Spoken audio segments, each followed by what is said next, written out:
మల్కాజ్గిరి జిల్లాలో దుండగులు తుపాకీతో బెదిరించి దోపిడీకి యత్నించిన ఘటన కలకలం రేపింది. నాగారం సత్యనారాయణ కాలనీలోని బాలాజీ జ్యువెలర్స్ లో దోపిడీకి వచ్చిన దుండగులు తుపాకీతో వ్యాపారిని బెదిరించారు. యజమాని ప్రతిఘటించడంతో దుండగులు తుపాకీ అక్కడే వదిలేసి పరారయ్యారు. సమాచారం అందిన వెంటనే కీసర పోలీసులు ఘటనా స్థలానికి చేరుకుని పరిశీలించారు. ఘటనా స్థలంలో పడి ఉన్న నకిలీ తుపాకీని పోలీసులు స్వాధీనం చేసుకున్నారు. నిందితుల కోసం గాలిస్తున్నారు పోలీసులు.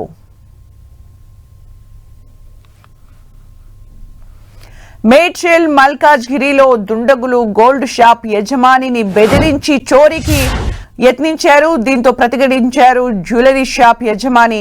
పోలీసులకు ఇన్ఫార్మ్ చేయడంతో పోలీసులు అక్కడికి చేరుకున్నారు. 4 తులాల బంగారం కూడా చోరీ చేయడం జరిగింది. మనం విజువల్స్ లో చూడొచ్చు. సీసీటీవీ ఫుటేజ్ లో రికార్డ్ అయిన దృశ్యాలు మనం చూస్తున్నాం. దుండగులు షాప్ లోకి ఎంటర్ అయి బెదిరిస్తూ దాడి కూడా చేస్తున్న దృశ్యాల్ని మనం చూస్తూ ఉన్నాం.